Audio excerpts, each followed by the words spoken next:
Yes, good morning, students. Good morning. Good morning, sir. Yeah, good morning. Yeah, I said any one of you can just, is it possible to say what I've discussed yesterday, at least afternoon class, if not both the classes, at least in the afternoon class, what I discussed. I said it is important. Yes, I expect you to respond quickly.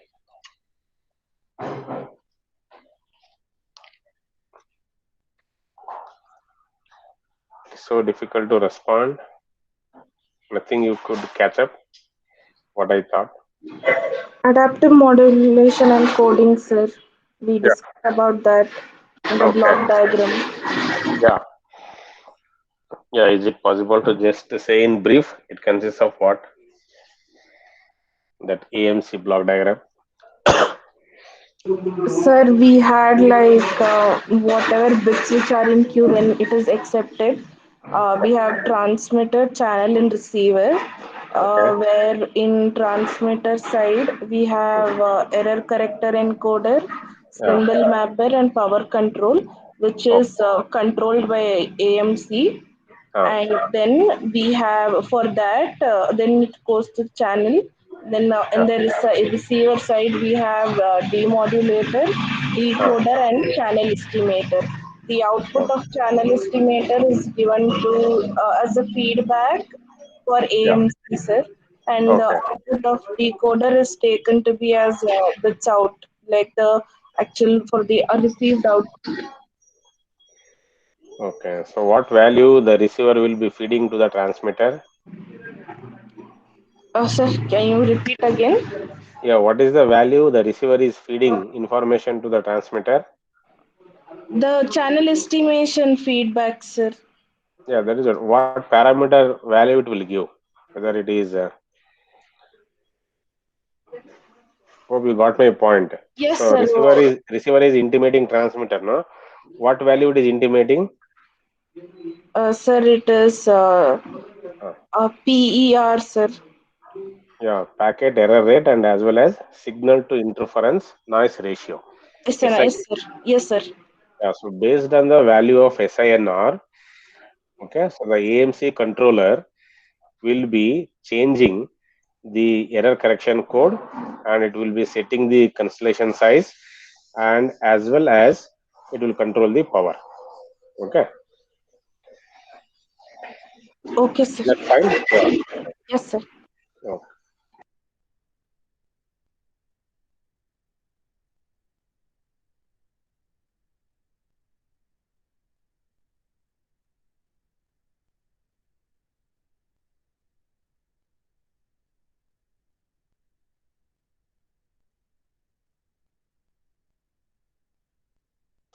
okay, so the next one is the mitigation of broadband fading. Okay. So as I said, in case of broadband fading, right, means to achieve high data rate, uh, the symbol time will be very small, right? High because the bit rate and the symbol duration are inversely proportional, right? Means RB is equal to 1 by TB, right? So if I want a high data rate, the symbol duration or bit duration has to be very small. Then only I will be able to achieve high data rate, right? So when the symbol duration is very small, what happens? Uh, it is very difficult to map to the delay spread, right? So when the symbol duration is much less than the delay spread, definitely it undergoes a severe inter-symbol interference, right? So that is the biggest challenge in case of high data rate communication, right? So we will be able to overcome that by the use of OFDM, so which is one of the most popular choice for combating the inter-symbol interference, right? Uh, even this OFDM is used in 802.11 Wi-Fi, 802.16 WiMAX, and even in LTE also, right? Okay, yeah. Other than OFDM, right? So there are even several other techniques to overcome the broadband fading problems. So in that, the first one I said the spread the spectrum and rake receivers. Okay. So I hope if you have remembered, we have discussed in detail about what is spread spectrum communication and what are the different types of spread spectrum, right? As a one module in the sixth semester digital communication subject, and even we have done a simulation experiment also by using MATLAB about DSS, right? Direct sequence spread spectrum. Hope you all have remembered. At least, is it possible to say what is a spread spectrum? Why it is called spread spectrum? Because it is a known thing. That is why I'm asking you people. It is not a new that you are not aware of anything. Yes, quickly I want people to interact, can share your understanding, and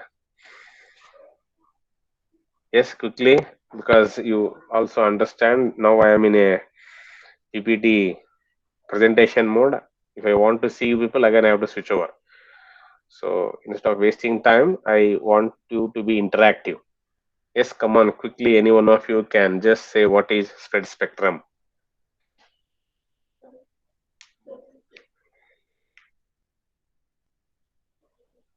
So the message in a Yes, particular bandwidth is spread across a wider bandwidth.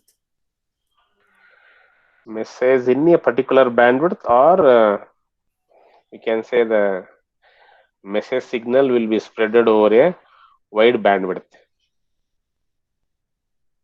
Pranav. Yes, sir. Not a message in a particular bandwidth. So message signal will be spreaded over the entire bandwidth. See, suppose 1.25 megahertz is the bandwidth allocated for this is CDMA. Okay, so our message signal will be spreaded over the entire bandwidth. Means basically the message signal is a narrow band signal, right?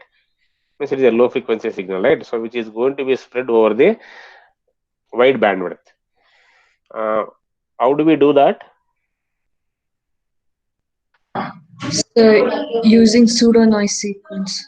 Yeah, using pseudo noise code, right? We will be able to spread the information signal over the entire bandwidth. By doing so, we will be able to have better secure communication, right? Fine. So as I said, in case of spread spectrum, there are two kinds we say, right? One is direct sequence spread spectrum, and this direct sequence spread spectrum is also known as code division multiple access, and which is the most popular used in I think 2G as well as 3G also, right? For providing cellular voice service, and this technique is very effective in multiplexing a large number of variable rate users, okay, in a cellular environment.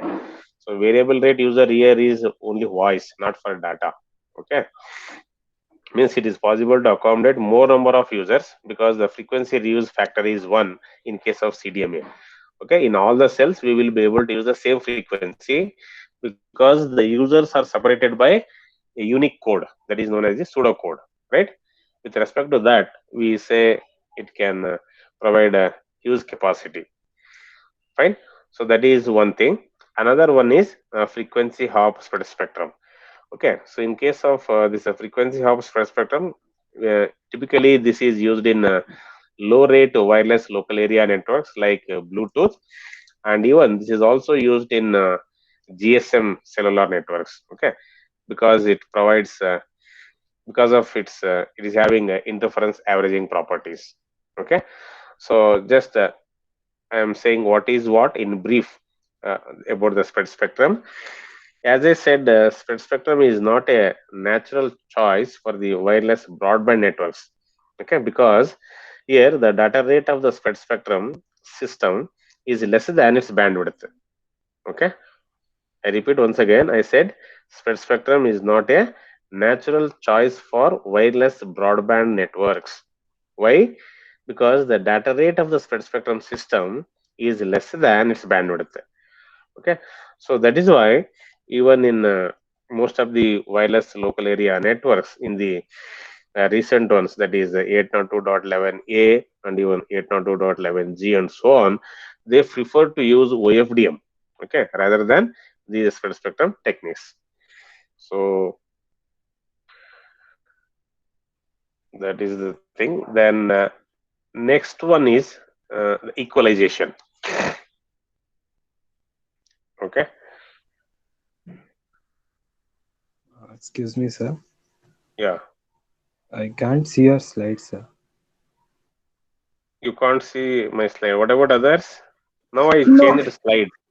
no, sir. It is. I think the screen you were presenting it. You left it by mistake, I guess, sir. So it's not presenting. Okay,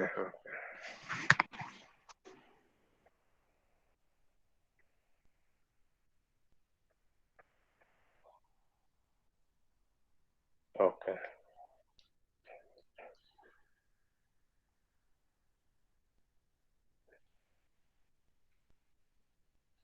So previous slide you could not see. No, sir. Have you seen the previous slide? Spread spectrum slide you have seen? No, sir. No, no. Okay, okay. Just I will.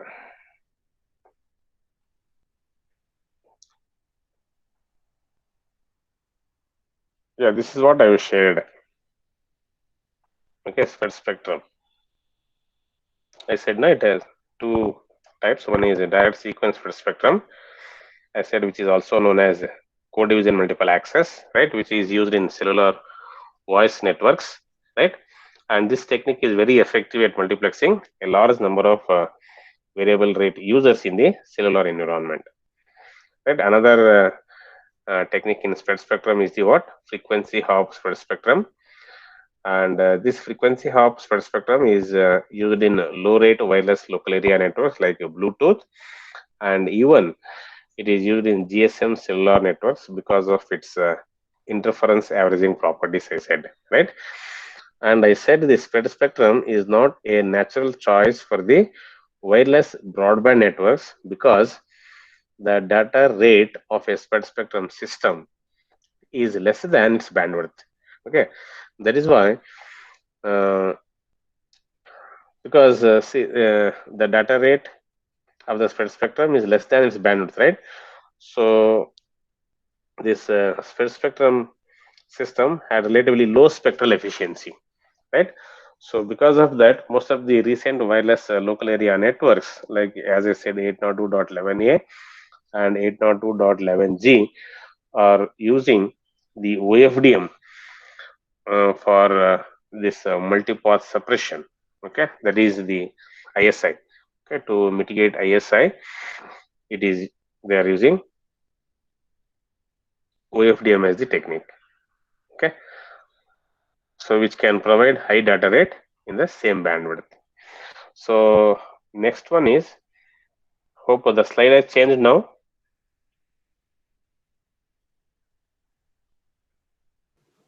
No, sir. It's still in spread spectrum. Spread spectrum. Okay, Yes, sir. Now it is. how to change now? Okay, yeah.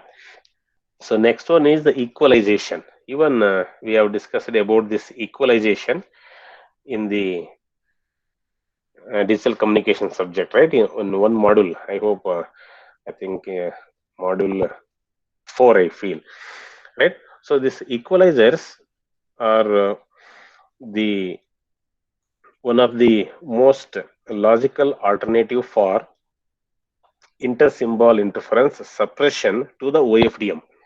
Okay, instead of using OFDM to suppress the intersymbol interference, I can use equalizers also. Okay, it is an alternative solution to intersymbol interference suppression. Okay, when compared to OFDM. Fine.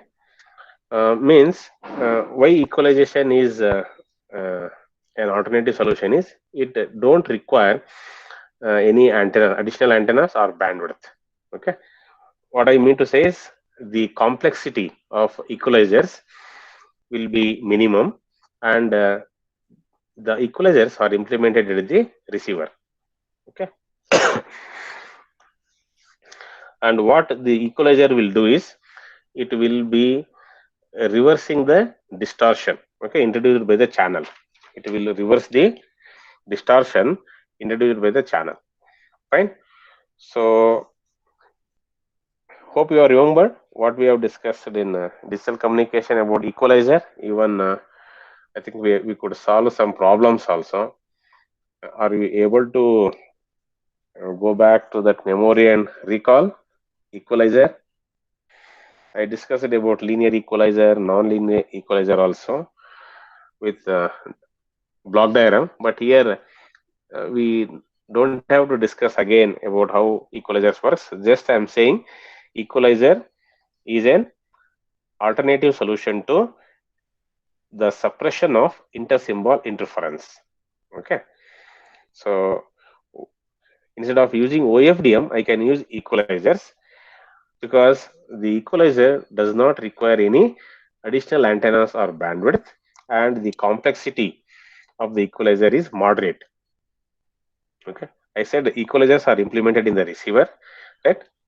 And the response of the equalizer will be inverse of the channel. Okay, so that it will be cancelling out the distortion.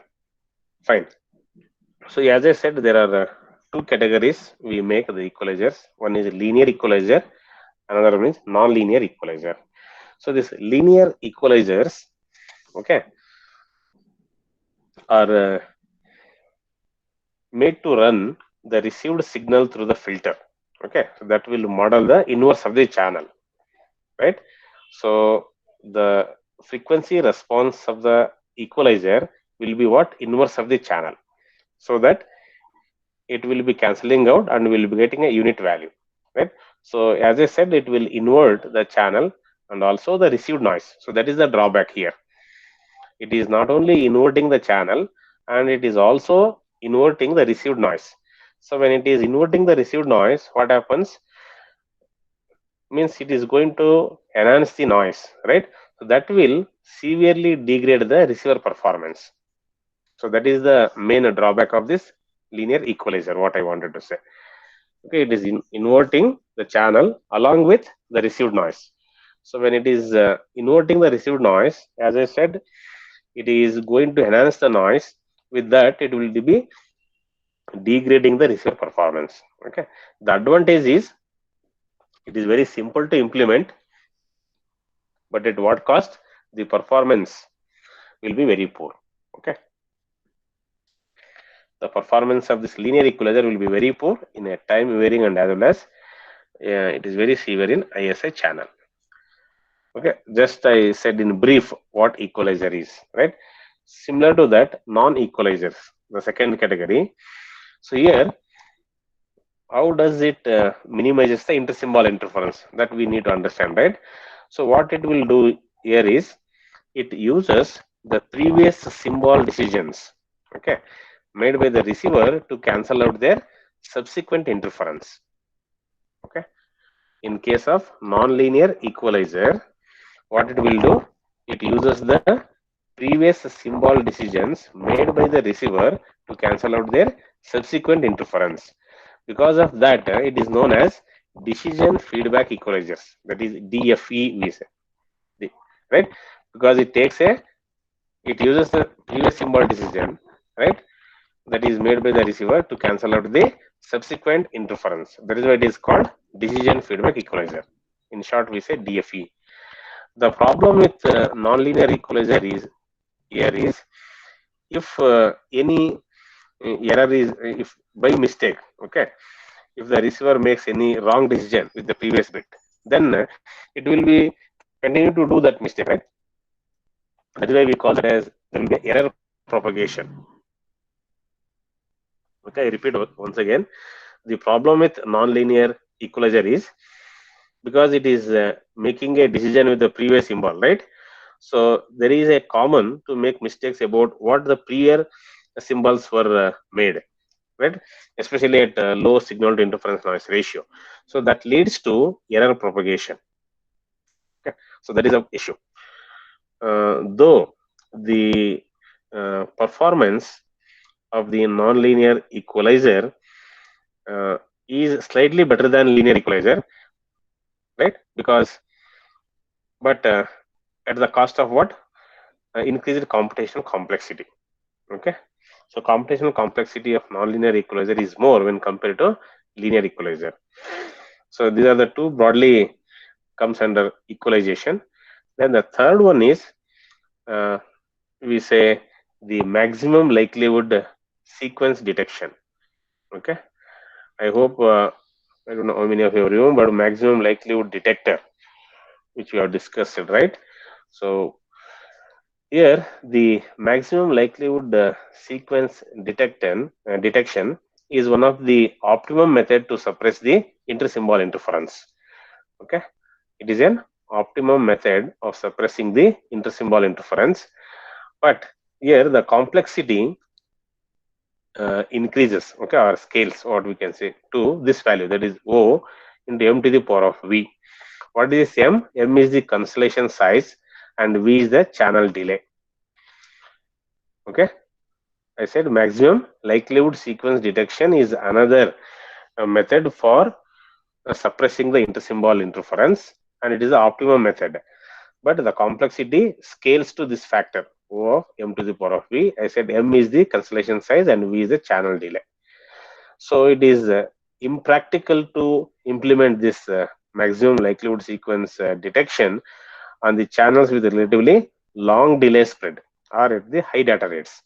Okay, and this maximum likelihood sequence detection is suitable for low data rate outdoor systems. Okay, that is why it is used in GSM as a ISI mitigation technique. Okay, fine. So for high data rate broadband wireless channels, there is another method known as delayed decision feedback sequence estimation, that we call as a DDFSE. Okay, so which is the hybrid combination of this maximum likelihood sequence estimation and as well as decision feedback estimation with reduced state sequence estimation. So it is a combination of these three. Okay, so fine. So at least what I wanted to say is about the equalization. It is basically an alternative technique to suppress the intersymbol interference when compared to OFDM. Okay, so we categorize what I can say is it does not require any additional antenna or bandwidth.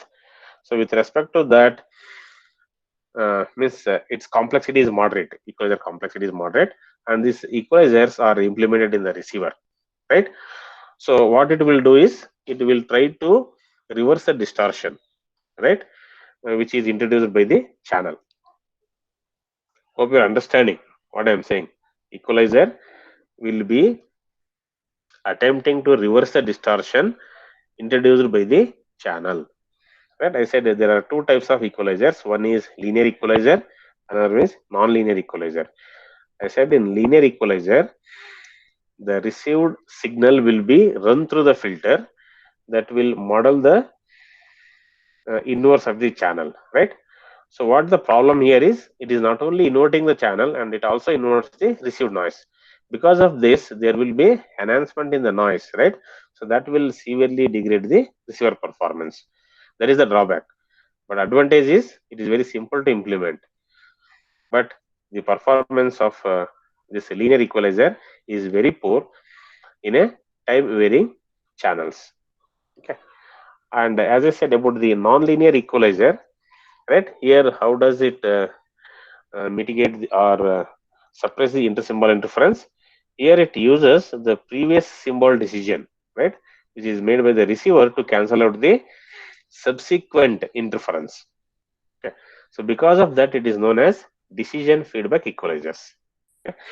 As I said, the problem with nonlinear equalizer is if any mistake is done, by the receiver, especially at low signal to interference noise ratio or low signal to noise ratio, then because it is cancelling out the subsequent interference based on the previous symbol, right? If any one mistake is done, that will continue, right? That is why it is called error propagation. So the complexity is more here in case of nonlinear equalizer. The third method is the, I said, maximum likelihood sequence detection. I said it is one of the optimum method for suppressing the intersymbol interference, but the complexity of this method increases as what, rate? O into m to the power of v, where I said m is the cancellation size and v is the channel delay. So which is not suitable for high data rates, okay, because of the long delay spread. And this maximum likelihood sequence detection, I said it will be used at low data rate uh, outdoor systems like GSM. Okay, GSM, you all know it is a 2G standard, right? The data rate provided by that system is very small. It will be in terms of kbps, right? So for a high data rate broadband wireless system, I said there is a method called delayed decision feedback sequence estimation is used. So which is the hybrid combination of these three things. That is maximum likelihood sequence estimation, decision feedback estimation, and as well as reduced state sequence estimation. Of course, you may be new to these things, at least about this, what I said, DDF FAC, that is a delayed decision feedback sequence estimation, and the rest of the things you are aware, right? Which we have, which you all have studied in the uh, previous year. Okay, so the next technique. So two things I said. One is about spread spectrum, and your rake receiver is also used in spread spectrum. Okay, so I did not say much about that. So hope you know what is that. Then I said the second technique is the equalizer or equalization. The third one is the multi-carrier modulation. So which is the OFDM. You all know what is multi-carrier modulation, right? So here what is done is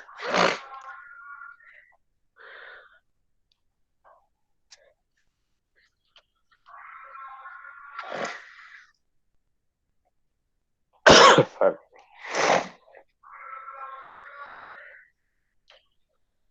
So in multi-carrier, that means the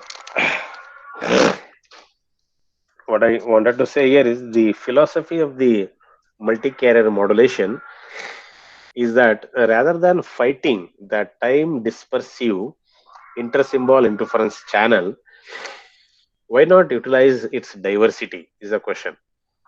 Okay, so we sort of fighting the time dispersion, that is what we say intersymbol interference, right? We need to fight against that, right? So why not utilize its diversity is the question. Okay, so for that, what is done in multi-carrier modulation is to use its diversity. It is using a large number of subcarriers.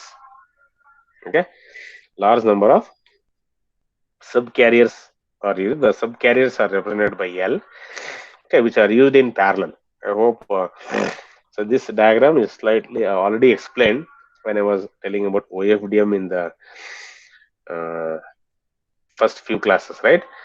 So as I said, a large number of subcarriers are used in parallel. So with that, what happens? The symbol time for each will be moving from T to L into T.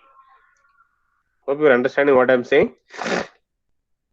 In case of multi-carrier modulation, which is nothing but the OFDM, right? Orthogonal frequency division multiplexing.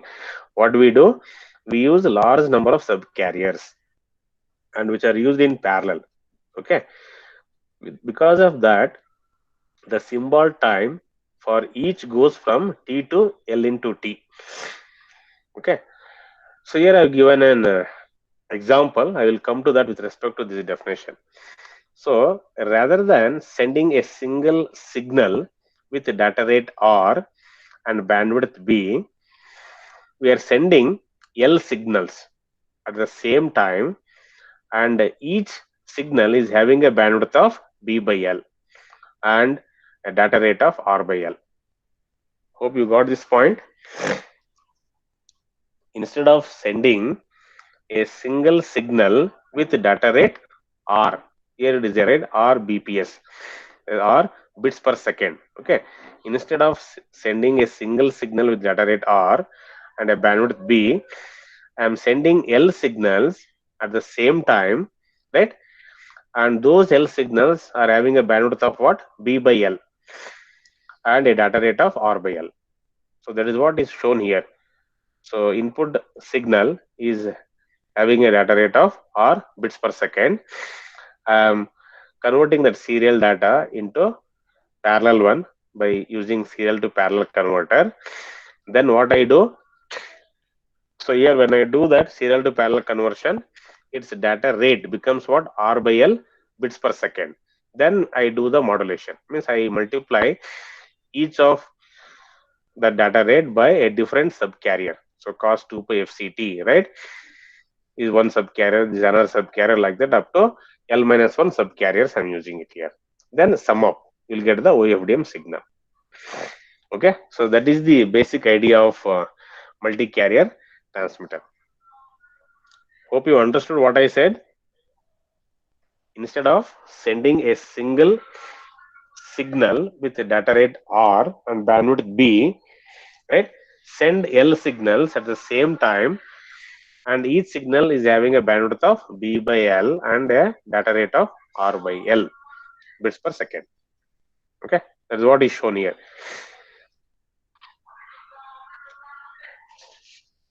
Right, so each of the data rate is multiplied by a different carrier frequency. So these are the sub carriers, what I can say. Then I am summing up that. Okay, if the signal bandwidth, right, if the signal bandwidth, that is what B by L, okay, is much less than the coherence bandwidth. Okay, if the signal bandwidth is much less than the coherence bandwidth, then each of the signal will undergo flat fading, right? And then the time dispersion for each signal will be negligible. So in that way, we say it will be possible to overcome the inter-symbol interference. Yes, I hope understood this point. If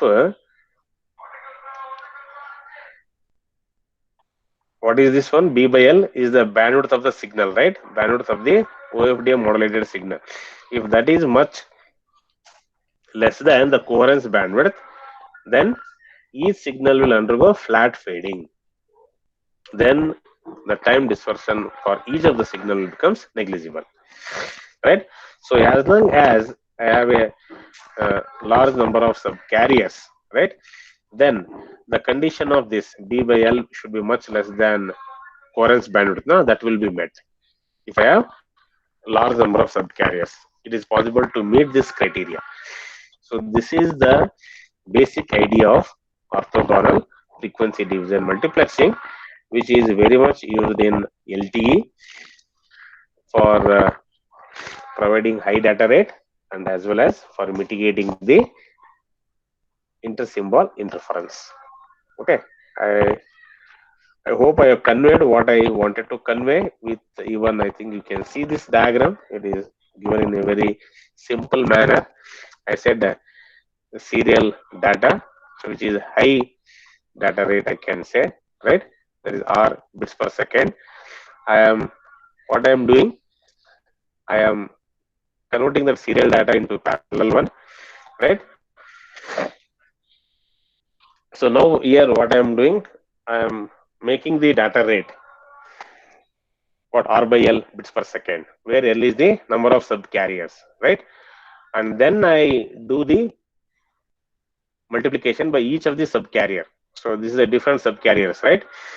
Cos 2 pi FCT, then plus delta F and so on up to L minus 1 of delta F. Then I do the summing to get the OFDM signal. Okay, so it is simple to say, but so many operations are involved which are not shown here. Okay, just to get an idea, with a simple block diagram is shown. Okay, because we need to do IFFT and other things also. So many signal processing techniques are there, so which we will discuss in the upcoming lectures. Hope at least you are able to understand how OFDM can mitigate intersymbol interference.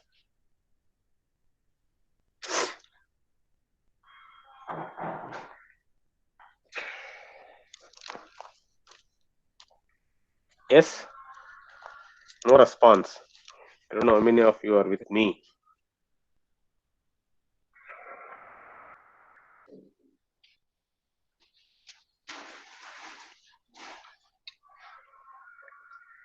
Yes, hope you are all able to see my slides. Yes, sir. Understood the basic idea of OFDM. Yes, sir. Yeah.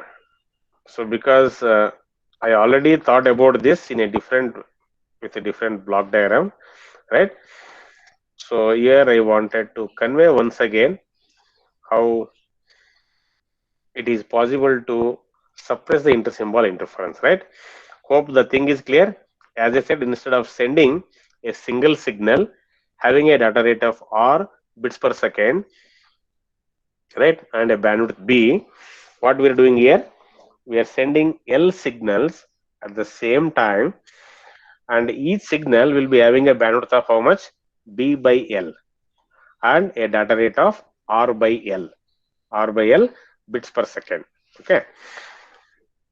So when can I say this signal will not undergo ISI? As long as the signal bandwidth, that is B by L, is much less than the coherence bandwidth. Okay, then I can say it will be, because you all know what is coherence bandwidth, right? So is it possible to say what is coherence bandwidth? Any one of you? Yes, quickly. What is coherence bandwidth?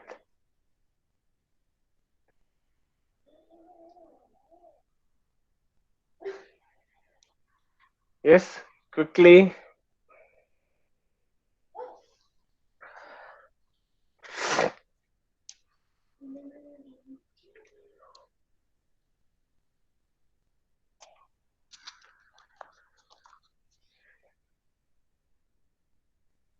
So you can't define what is coherence bandwidth.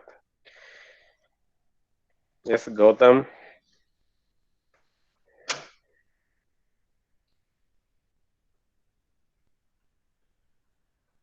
Gautam.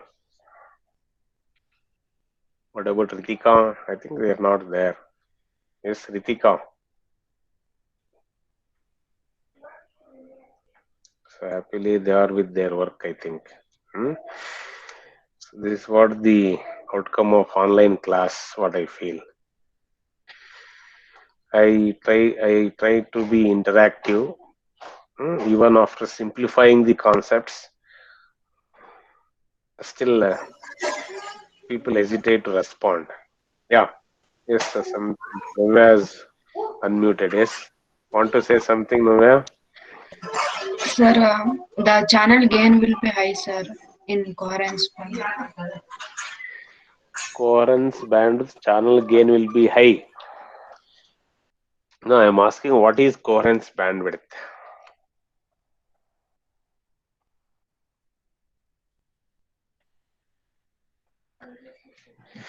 Say it Sir, repeated. the range of frequencies over which the channel is considered to be flat. Yeah, that is what. This is what I expected. Okay, so coherence bandwidth means it is the range of frequencies over which the channel is considered to be flat. Flat means what? Constant, right? So there is no variations in the signal strength, what I can say. Okay, so over what range of frequencies the channel is constant, that is known as the coherence bandwidth. Okay, so as long as we maintain the signal bandwidth less than the coherence bandwidth, then what I said, we will be able to overcome the intersymbol interference, I said, or we will be able to mitigate that. ISI, right? Yes or no? So time dispersion is nothing but ISI only. Okay. Hope it is clear.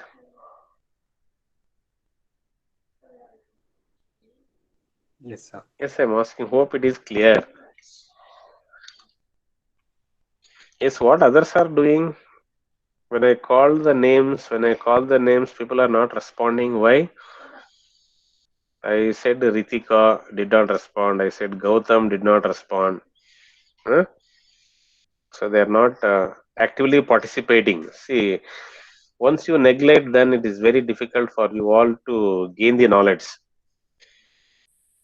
Okay. If you are with me and if you are trying to understand what I am saying, then it becomes easy for you to read when you go through the textbook. Okay. Don't be so negligible. Don't neglect the teacher. Okay. It shows, okay, what I can read myself and I can score better marks than a teacher. When you are not responding, what I have to understand. Hmm?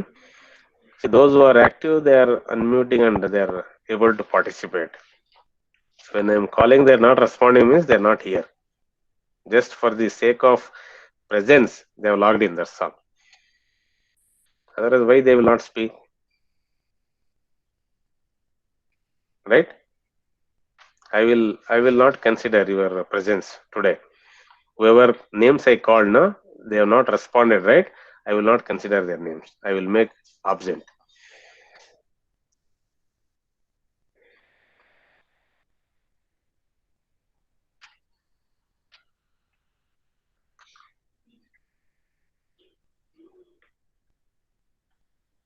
Okay. So the next one is the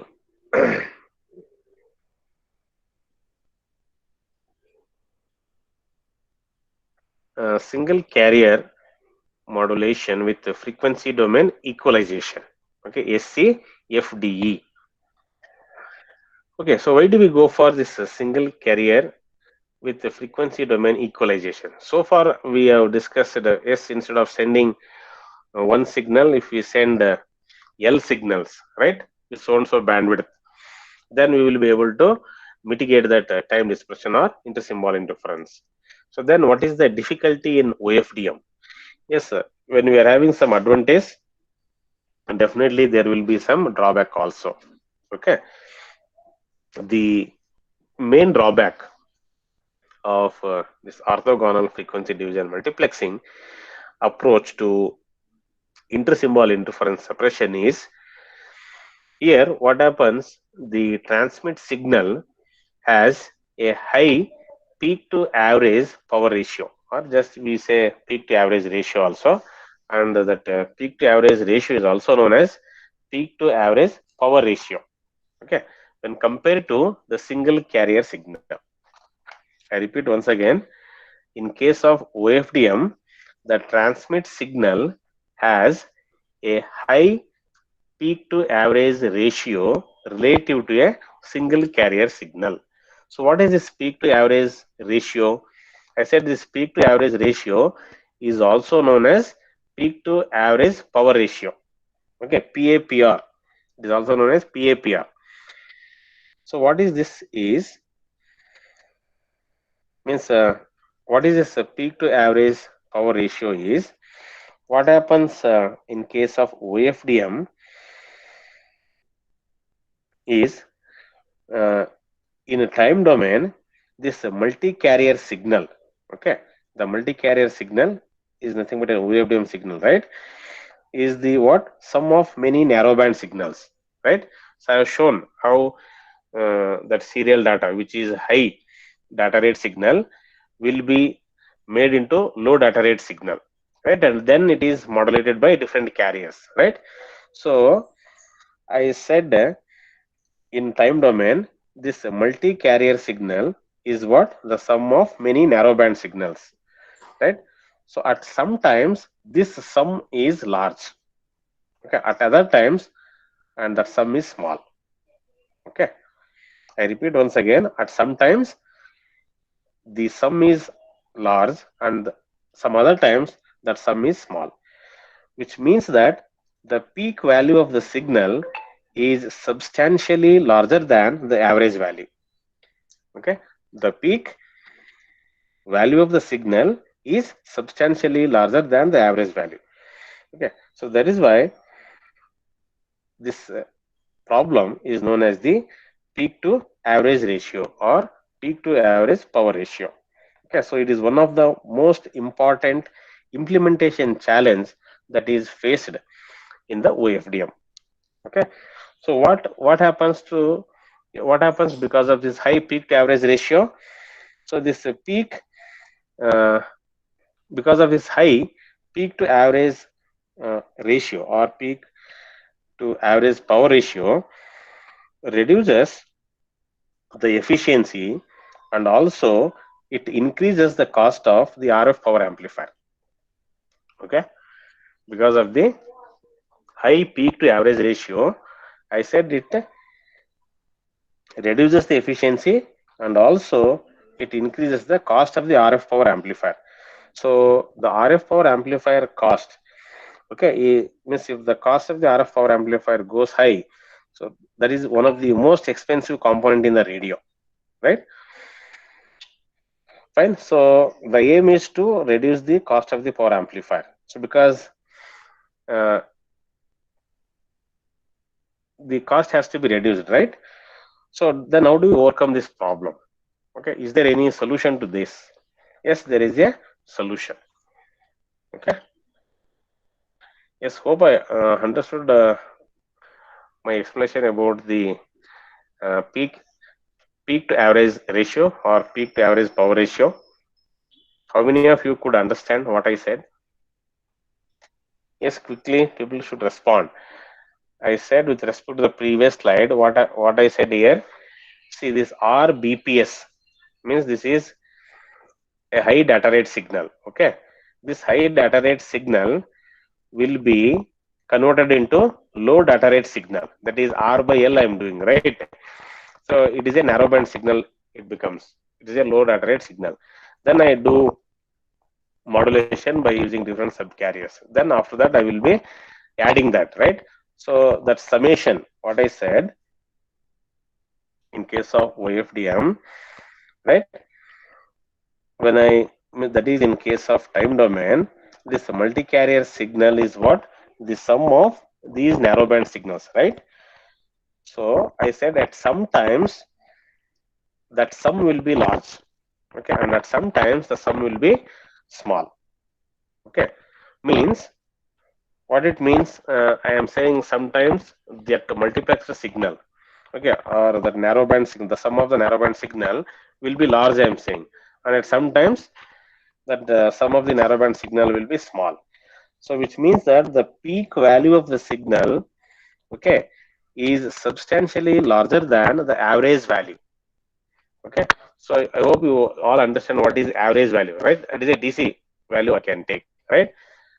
Average is a DC, right? When compared to the average value, that peak value of the signal will be much larger than the average value. So that leads to uh, what? Increase in the dynamic range of the power amplifier. Okay, means we need to have a more linear power amplifier. Means we need to increase the linear range of the power amplifier. So if I want to increase the linearity of the power amplifier, so we need to pay the cost for that, right? So that is what the drawback I said. So what I said is the transmit signal will have a high peak to average ratio when compared to the single carrier signal, right? So the dynamic range of the transmit power is too large, so that results in the significant clipping and distortion. Okay.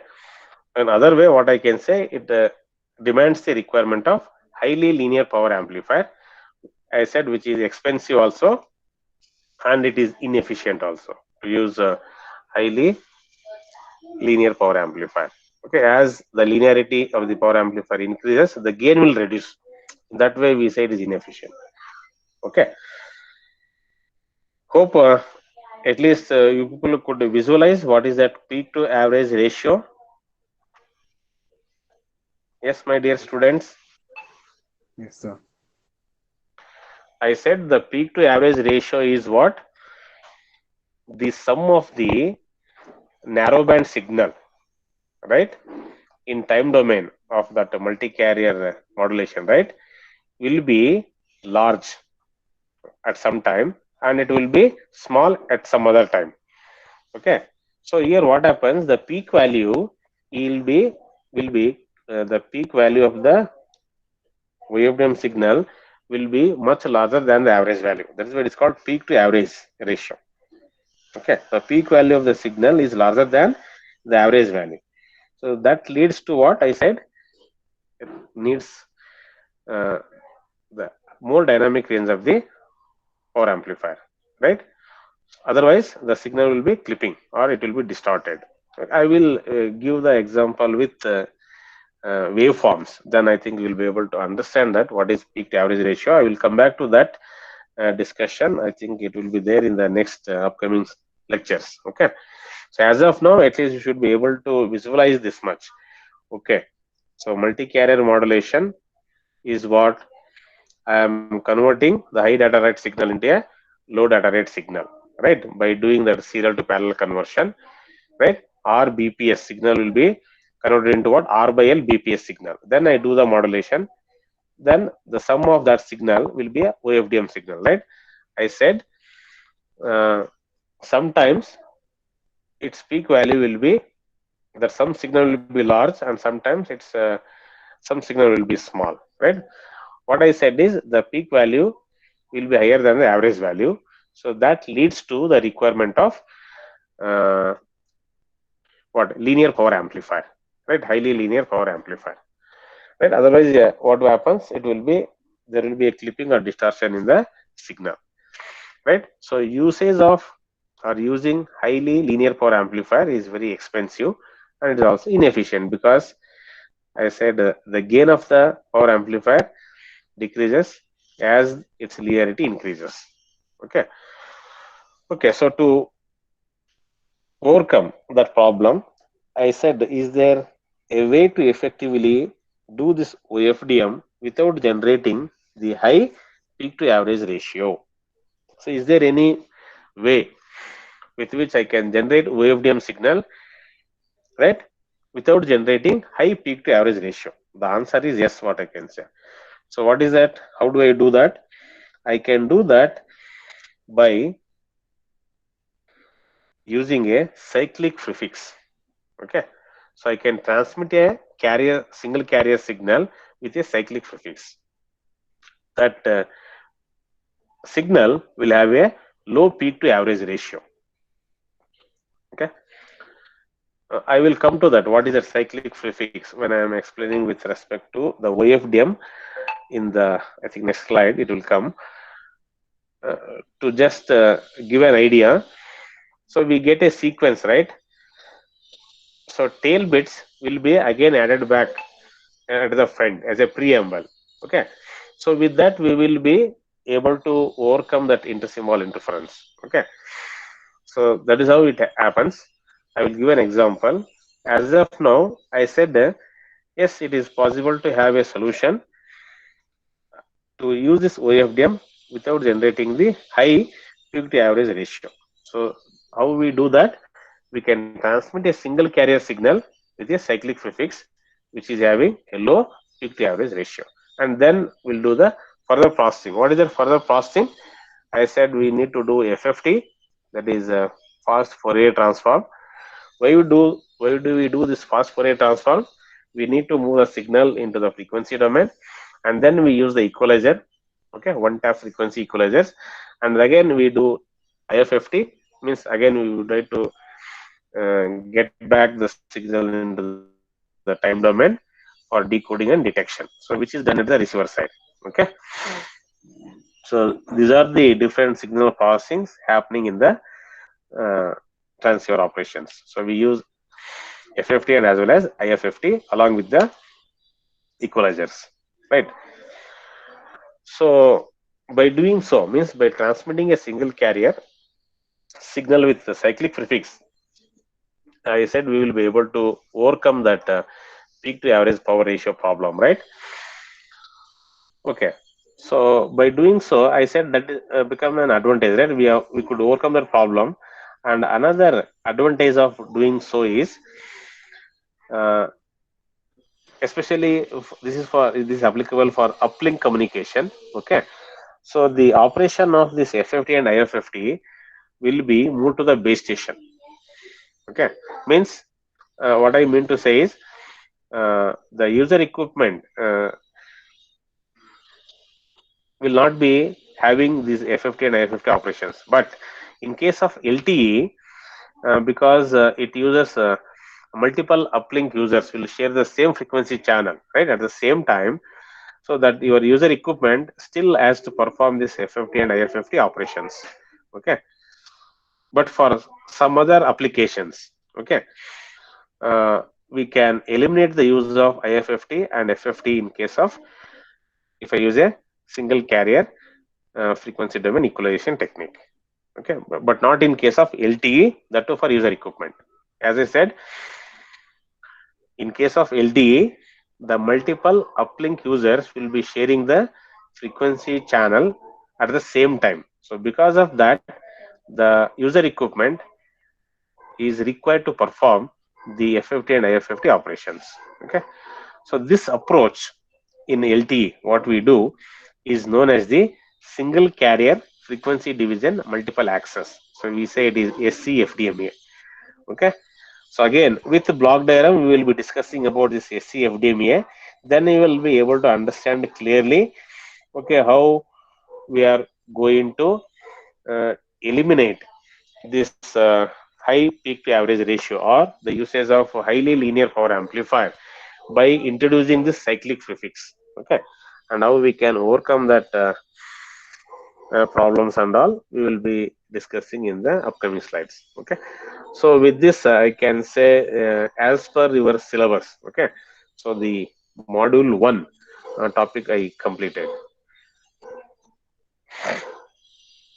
So this is the last technique for mitigating the broadband fading.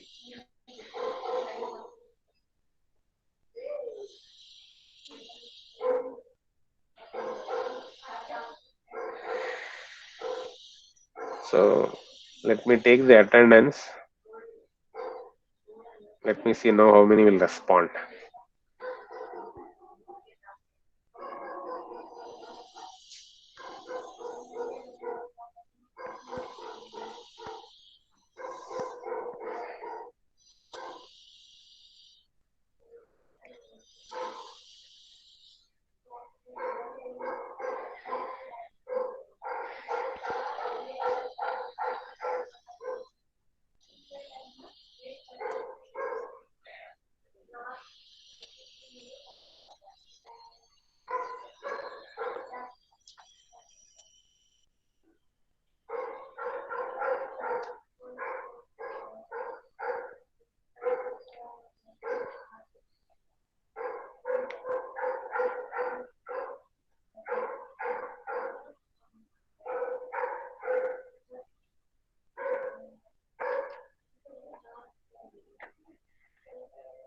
Yes, Abhilash, Present, sir.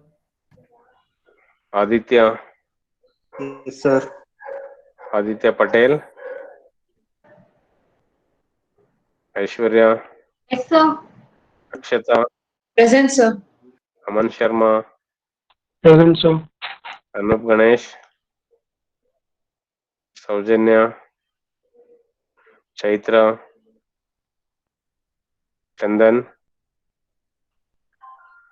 Deepak Tiwari, Present, sir. Dharma, Present, sir. Gautam,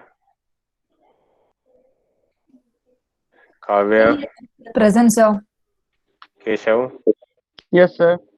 Keshav Venkatesh, Present, sir. Lavanya,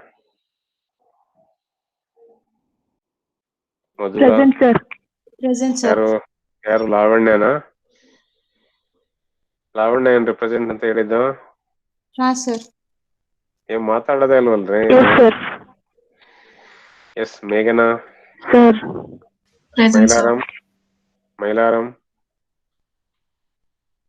Present, sir. Nandish Reddy, Navya, Vishnu, Pranav, Present, sir. Ashwin, Present, sir. Ritu, Present, sir. Ritika, Sai Lakshmi, Yes, sir. Saurav,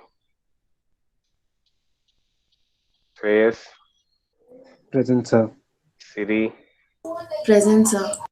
Sonali, Yes, sir. Srikanth, Present, sir. Sudarshan, Yes, sir. Suhas Reddy, Present, Suhas, sir. Present, sir. Susmita, yeah, Yes, Susmita, sir. Yes, sir. Teja, Present, Teja, sir. Present, sir. Vandana, Present. Vandana is there. Yes, sir. Okay, Vidu, Kana, Gagana, Kusmakar, Arshita, Present, sir. Rakshita. Present, sir. Okay.